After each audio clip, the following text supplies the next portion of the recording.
in those days, oh, there's no sense talking about that.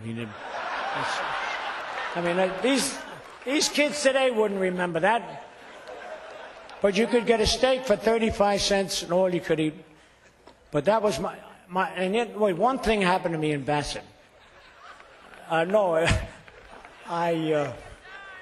Listen, anytime you want to leave, just leave, because this is absolutely going nowhere.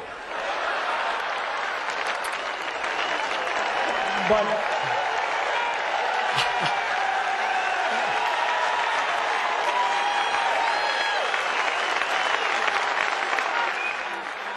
no, I stepped in what they call a gopher hole down there, going to first base.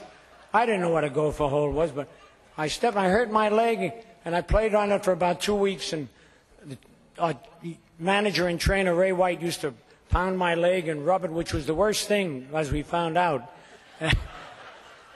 And finally, after about 10 days, an old umpire who lived down there, had umpired in the major leagues, would umpire on weekends down there. He told Ray, you better take this kid to a hospital. They took me to Roanoke, Virginia, which was about 100 miles away. And little Dr. Johnson just felt my leg. He says, you need an operation immediately. How can I get a hold of your mother? Because I was underage and I had to get... He called my mother and said, I got to operate on your son. He operated on me, and I had gangrene. Now, this is very unbelievable. If he hadn't been operated on me, I'd only had one leg. Some way I would have found a way to play baseball with that one leg. But what I'm getting at is how lucky you have to be. I'll get one of these flies. And, no. But anyway, I woke up the next morning, and my mother was there, my brother who's here today, Freddie, and he fainted from the smell of the ether and was in the next bed. I didn't know where the hell I was when I woke up. And so, anyway, he had to cut part of the muscle out of my leg because it was infected with gangrene. And actually, that was a break for me because I used to be so fast when I was a kid. I'd run by the ground balls, and this slowed me up just enough so that I could make the ball.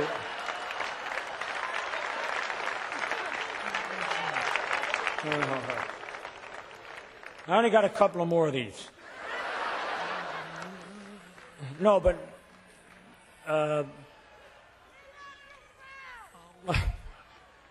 when I was in New York, at the time that I played for the Yankees, when I finally came up, I mean, it was the baseball universe. I mean, the Dodgers were there, the Giants were there, the Yankees were there. You could walk down any street in Brooklyn and New York and never miss an inning or a pitch. Somebody would have the radio on all the way down the block. And it was just, it's just so great. The baseball was so great. The rivalry was so great with the Dodgers. The Giants just 1 year. But the rivalry with the Dodgers was really exceptional.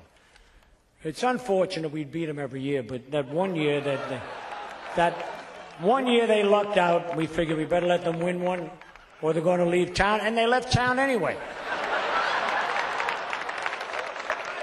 Well, I want to tell you something. That we had the best team, and it wasn't that money could buy. In those days, we didn't make any money, but what a club we had. We'd win the pennant close to the 4th of July, and then we'd relax and just get in the World Series. And in those days, we made more money from the World Series checks than we did in our salary for the year. That was supposed to be a joke. Anyway. When you've got a team, I mean, it went right down the line, too. When I joined the Yankees, they had Keller, Henrik, and DiMaggio in the outfield, Ralph at third, Gordon at second, Dickey behind the plate, Ruffing, Gomez, Murphy, Bonham, all those great pitchers. I mean, it was unbelievable. And I just happened to be at the right spot at the right time. Sounds like I'm in Yankee Stadium with that echo coming back at me. But anyway, Frank Crissetti was just about ready to hang up his spikes. And I got in there, and all I had to do was make a few double plays, beat out a bunt. Crissetti taught me how to get hit with a pitch so it wouldn't hurt. All these little things, and I just collect that World Series check, and I mean, it was just so great. And my voice is starting to go, but I would like to introduce my family before it does go on the blink, all right? And of course, number one is my pride and joy. I mean, Steve mentioned the fact that baseball wives should get a medal every day for what they put up with when we're home and when we're on the road. And the groupies following us and or not me. Wait a minute. Oh, no. No. But no, I want to tell you some of the things that Cora did for me.